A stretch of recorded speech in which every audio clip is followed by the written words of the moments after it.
Former world snooker champion and current world number 3 is doing better than all the FPL content creators in our game, in Fantasy Premier League. Welcome to the channel, Mr. Neil Robertson. Neil, how you doing, mate? Yeah, it's very good. Thank you, mate. Thanks for having me on. Mate, I'm delighted to look at your team. We're going to look at your season to date. We're going to get some learnings from that, the way you've been picking your players, playing quite aggressive FPL with the early wildcard. We're going to look at your points last week. But most importantly, we're going to talk about your weeks moving forward and your team for game week 12. As we record this, you've got 2 free transfers. You've got loads of money in the bank, 4.6 million. But you've had some seasons so far. So just tell us, this is your best start in FPL, is it? Must be. Yeah, it is. Yeah, I mean, I think 2 or 3 years ago, I got to 30k rank, I think, but that was like a bit later in the season, and I was quite inexperienced and made some decisions that sort of made me fall. I think I finished the season 180k, but I think being far more experienced now, hopefully I can, hold on to the rank and maybe get a bit higher. Mate, you are beating every FPL content creator out there. You look at all the YouTubers, the big Twitter accounts. I don't know anyone that's got a 38k rank. And you were way better than that even last week. You were at 23k. We can see your history down the right-hand side. Just tell us, in terms of the sporting sphere out there, there's a fair few big FPL players. Do you chat to many other sports people about FPL? Because they must all be looking at you going, how are you so far ahead of the rest?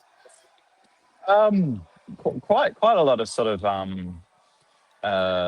of snooker fans, I suppose, know that I'm a big FPL player. A couple of other players on the tour sort of play, but I think once they're not as sort of on it in terms of the scheduling. So some of them will miss the deadline because of a flight or jet lag or something like that, where I'm sort of setting 5 different alarms to make sure I don't forget, the deadlines and things like that, and price drops, price rises. I'm a bit of a maniac. So, yeah, no, it's good. I mean, it was funny yesterday, right? I was practicing at the club, and Newcastle scored a goal, and there was somebody there who went, "Oh, who got the goal? Oh, did Guimaraes get it? Did Guimaraes get it?" I said, "Oh, FPL player by any chance?" And then all of a sudden we started chatting away for about 40 minutes. So it's amazing how sort of FPL sort of brings people together. And yeah, no, it's good. I love it. I'm off to a really good start. The last game week was quite tough, I think, on a lot of people because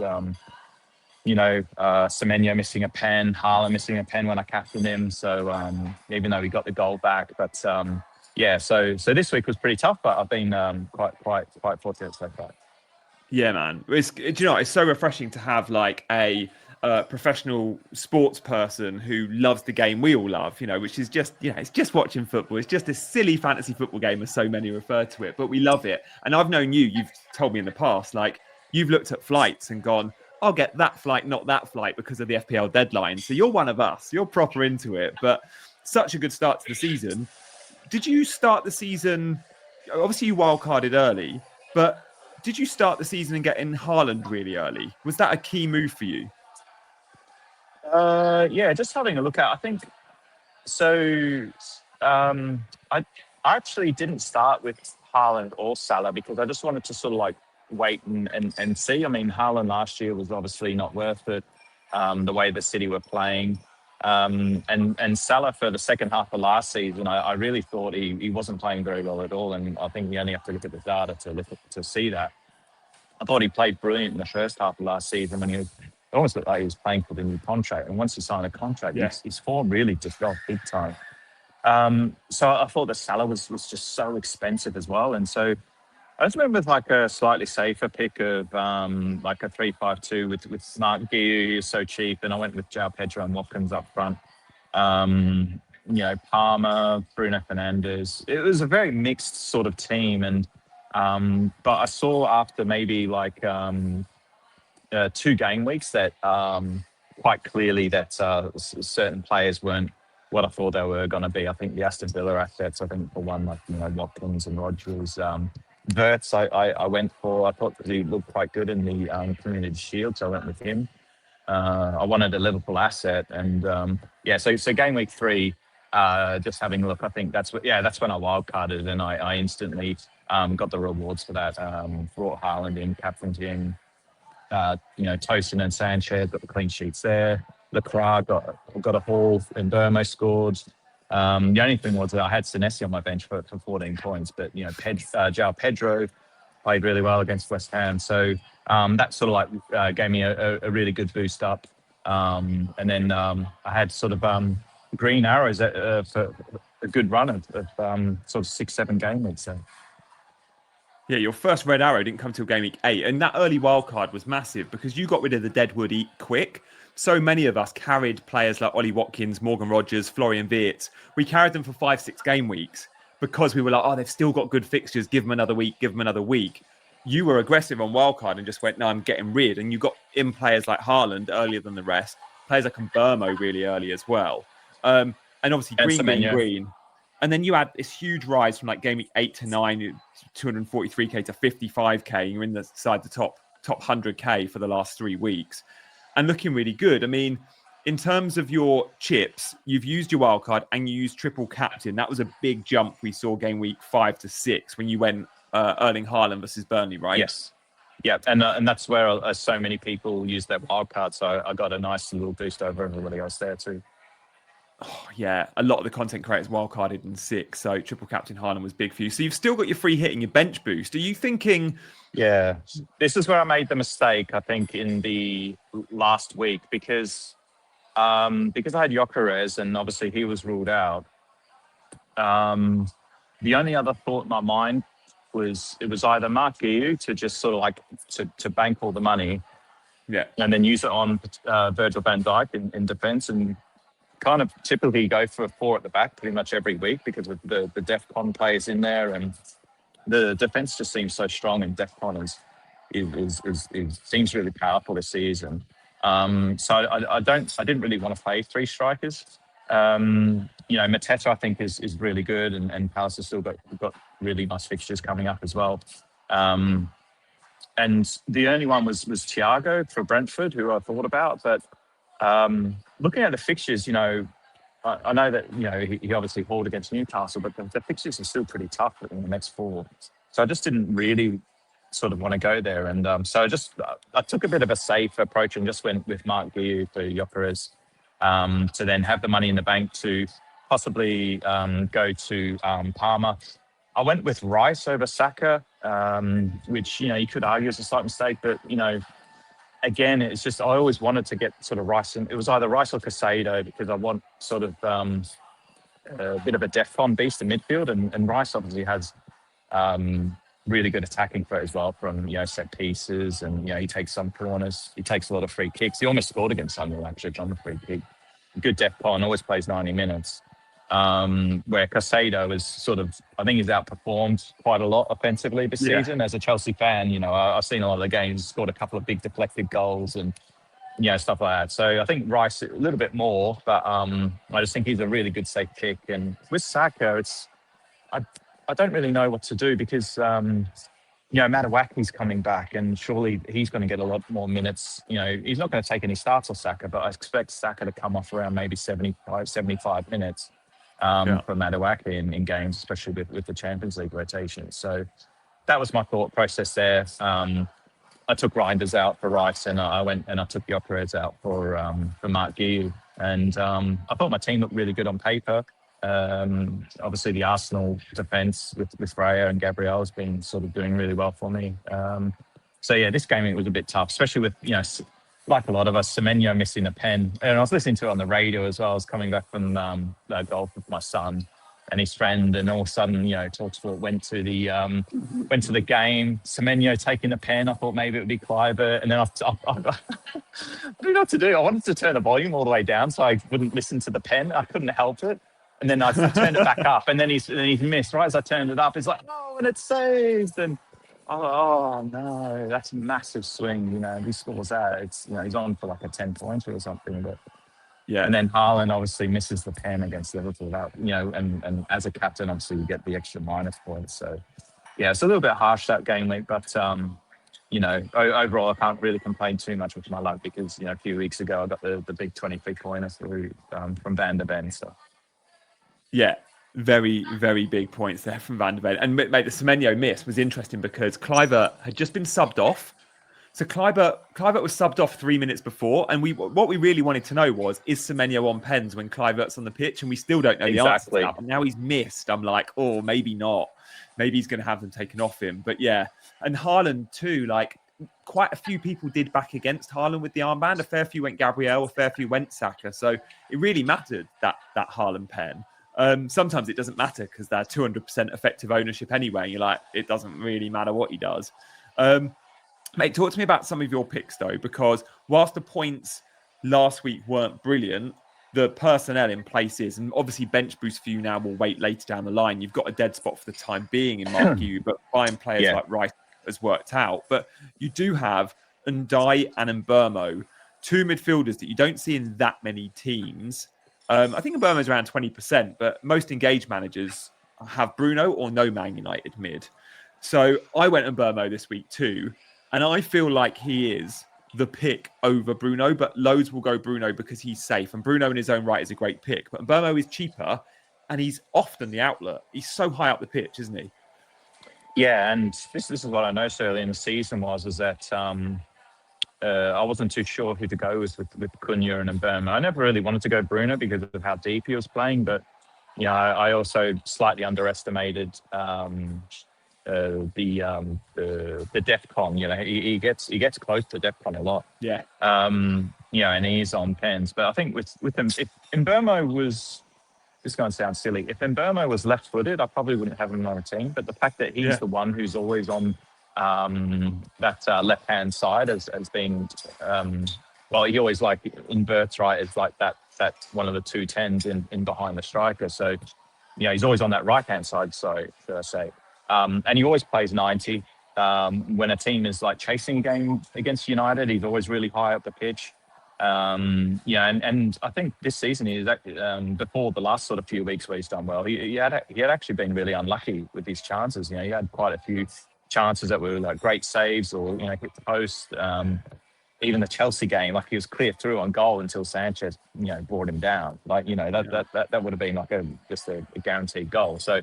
But I really like him. Takes set pieces. Good player. I really liked him when he was at Brentford last year. So, And Ndiaye's been sort of someone who just ticks over with points. He kind of gets a 5-pointer. He doesn't do much. Maybe gets the extra clean sheet for 3-pointer like he did this weekend. He scored earlier in the week. Obviously, that was nice. But he's someone who I'm looking to sort of offload, looking at my team.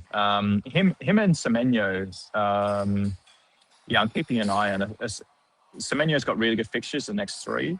But I am a little concerned because that's 4 game weeks in a row now he's blanked. And I just wonder with Kluivert coming back to the team if that just changes things. And like you say, will he be off pens now? Kluivert was off the pitch at the time, so it was clearly going to be Semenyo. But the fact he's missed one now, will the next one go to Kluivert, who was really good last year from the spot?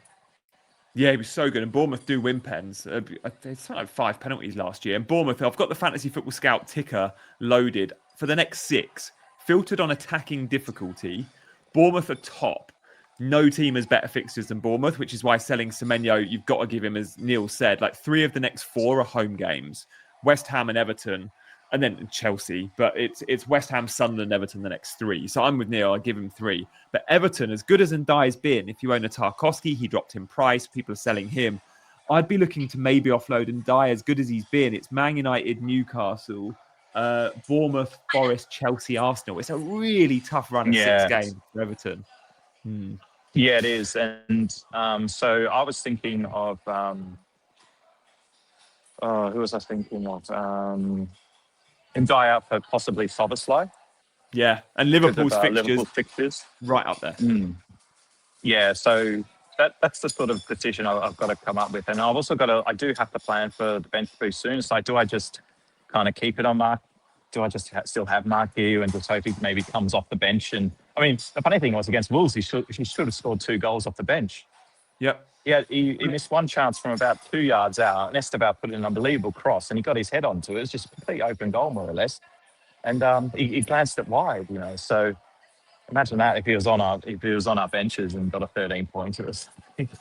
But I bench boosted might have with to Mark do that, I bench boosted with Mark you, you, and I you got backed 1 point. You know. you backed the Burnley home fixture, though, didn't you? You had Esteve and Dubravka, they clean sheet and stuff like that. So Yeah. it's kind of like in and around Dubravka. I'm kind of like almost waiting for a Burnley home fixture where they're not going to get hammered in. But I think you can overthink the bench boost a little bit sometimes as well. I don't think it's a great chip. It's a pretty random one. But I do need to start sort of thinking in and around it at some point. Mate, for me, it's not worth. Like obviously you've got to plan a little bit of bench boost, but it's not worth the transfers because it's such a it's luck dependent, and you're talking about 4 players who aren't players that are ever heavily backed to return. They're squad men and they tick over. And if you get 1 return from your 4, you're happy. Like Burnley have Fulham at home in 16. That's a clean sheetable game for Dubravka. And I'm with you. Like I looked at I had a Stev too, but I looked at Burnley's fixtures and went, where could I maybe get a clean sheet? So yeah, bench boost will be interesting. The fixtures are absolutely there though for Szoboszlai. You mentioned like Liverpool. If we're looking at Liverpool in general as a team, yes, Szoboszlai is of huge interest, I think, to me too, because of the price point and he's playing number 10. But also a lot this week are going to be beelining for Virgil van Dijk, even though he's disappointed of late and Liverpool haven't necessarily been looking great. You can't ignore those fixtures for Van Dijk. They are going to keep clean sheets and he is going to get goals because he's, other than Gabriel, I'd say he's the second best in the league for headers in the opposition box. So Van Dijk's a nice pickup too. A bit unlucky yesterday as well. I totally get why it was given offside, but it was a great header, and I'm not too sure if Donnarumma was going to get there, but it was definitely offside by the letter of the law. He's always that threat, and he gets DEFCON an awful lot as well. Alisson is returning pretty soon, I think. Yeah, I think maybe next week he could be back after the international break. Yeah, and that makes a massive difference, to the Liverpool defence. I think that, when Alisson's in there, it just, it's like Donnarumma in goal for City. The forwards or the attacking players know they have to do something special to beat him in goal. Same can't be said for the current Liverpool keeper, although it was a great save off Haaland's penalty. So I'm looking to get Virgil in. I want to be really aggressive with my centre-backs this season, and so far it's paid dividends.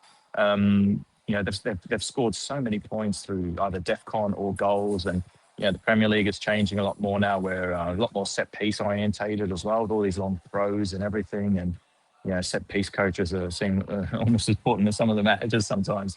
I think Virgil is definitely going to come in for either Anderson or Mickey van der Ven. I'm leaning more towards taking Van der Ven out because, I'll sell him and make a little bit of money on him. And Spurs fixtures coming up are pretty terrible. Yeah, that's not a great run. And actually, I look at your 5 defenders and Gabriel's like a lock for everyone. But Lacroix, Senesi and Anderson are 3 of the best this season for their price points in terms of DEFCON, in terms of clean sheet potential and even goal threat. Like Lacroix has that. Van der Ven, whilst he's been amazing and he's got you some massive points, I don't see him getting huge points moving forward. Yes, he's going to get more goals this season, but I don't think I'm going to get many clean sheets from Van der Ven, and certainly not DEFCON. So I think Van der Ven, one Dutchman to another, obviously works for you and you've got money. Any other spots that are vulnerable in your team? We've spoken about Ndiaye, we've spoken about Van der Ven. All the others you're happy with. I mean, Sarr as part of a double Palace attack, he hasn't been producing, but he's been unlucky and he's got the fixtures. I mean, Sarr has scored 4 goals in his last 2 non-Premier League football matches. He is playing well. Yeah, and a good friend of mine is a massive Palace fan, goes to all the games and everything, every single game he goes to. And he said that they were just pretty tired against Brighton. So they played a full-strength team on Thursday, was it? So he says they're just struggling a little bit in the Premier League sometimes, off the back of some of the Conference League games. So hopefully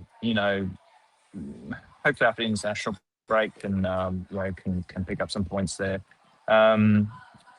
So the only worry I do have is I do need to start thinking about AFCON because Mbeumo goes away.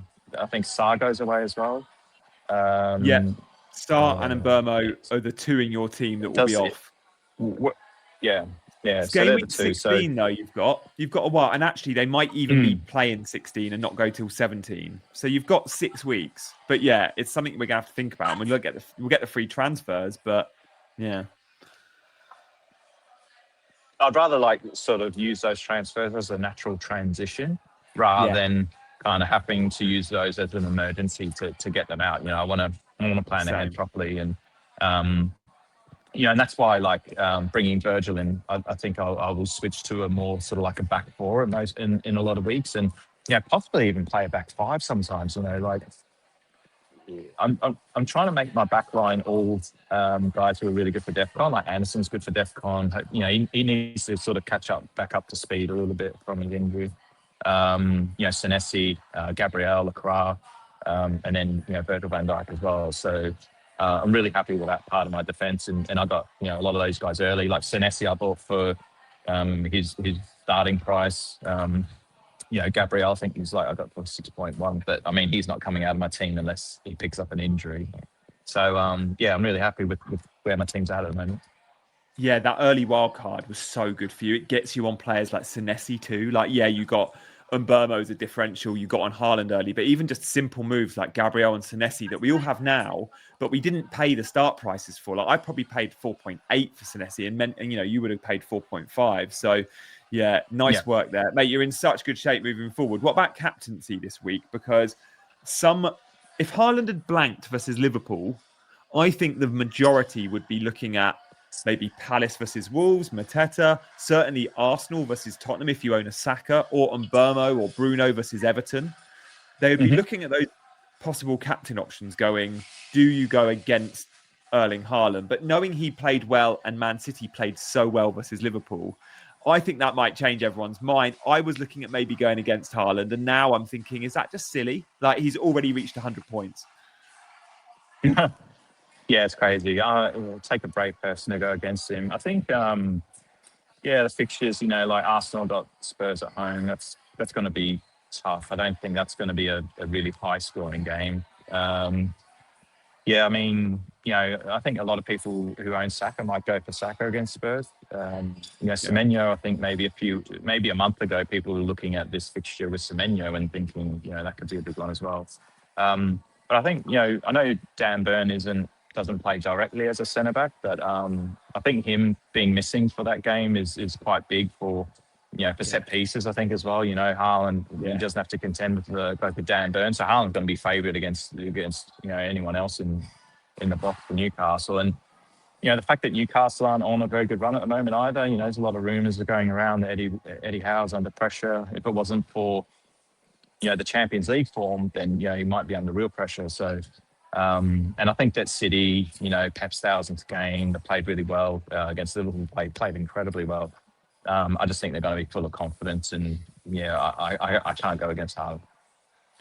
Yeah, I don't think I can now either. And Newcastle again were disappointing, as you said. I missed it. I completely forgot with no Dan Burn either, because he would have been responsible for Haaland on set pieces. So yeah, I think Haaland probably is our captain again. I had Saka and Mbeumo at the back of my mind, but I think it's Haaland for me. Yeah, Mbeumo's not bad. I think it just depends because, Moyes is going to set Everton up to be really hard to beat, and I don't think it's going to be a game where, where it's going to be particularly high scoring. West Ham are much more improved under Nuno as well the last couple of weeks, so that's not the fixture that it once was, particularly at the start of the season. I think it's pretty tough. I think it's. It's going to be interesting to see what choices people make. I mean, some people may even go with Gabriel. There'll probably be some that do that. The last couple of weeks they have been. I saw KSI went for Gabriel the last 2 weeks. Went there. Did you? Yeah. I mean, he's so consistent. Almost. I think it was 2 weeks ago. Who did they play 2 weeks ago? He got a 13-pointer, didn't he? Burnley. Yeah. The Burnley game. That's it. Yeah. Nice, yeah. Guys, if you've enjoyed the video, by the way, I'd love you to hit the buttons today. Like, it helps the algorithm, but also subscribe if you're new around here. Mate, let me ask you about your snooker for the next few months and for the season. How are you shaping up? You're playing so well of late. I'm always loving your updates in the WhatsApp group and seeing that you're doing so well. Like, do you feel like you're you're on track to reach kind of your best form in the last sort of 5-6 years? Yeah, I'm definitely there. For the calendar year, I'm #1 in the world, and for the season so far, #1 in the world. Currently, officially 3. So yeah, no, everything's all going really good, mate. And yeah, the WhatsApp group is awesome. Like, you know, it's not only great for FPL, but it's just a really nice group of people to be in there with. You know, everyone's amazing and sort of shares a bit of their personal life as well, and really nice things. And yeah, it's always I always really look forward to it, even when I'm just traveling. I'm in China and I see the the WhatsApp group, and there's all, and it's great for like the footy info as well, right? All the stuff you're putting out there, it helps so much, especially with me, to keep up to date with all the stuff that's happening. Yeah, no, it's great, mate. It's good vibes and stuff, and yeah, Snooker's going great. So yeah, no, I love it. Mate, we're always rooting for you. The WhatsApp group, especially when you're in places like China, or in Saudi, we'll be up all night watching you, and it's so brilliant. We're like updating all just like so Neil fan club now. So we must do some sort of meetup where we get together and come and watch you. But yeah, we love seeing your vids from the coffee deliveries to your hotel room by a robot in China. Always fun. So keep up the content. R2D2. It's so good. Guys, thank you so much for watching. We'll check in with Neil throughout the season, I've got no doubt. Mate, thank you so much for coming on, and may you have an absolute worldy season, both in FPL and in the real stuff, in the snooker. Thank you very much, mate. Good stuff, guys. We'll see you very soon for another video. Bye-bye.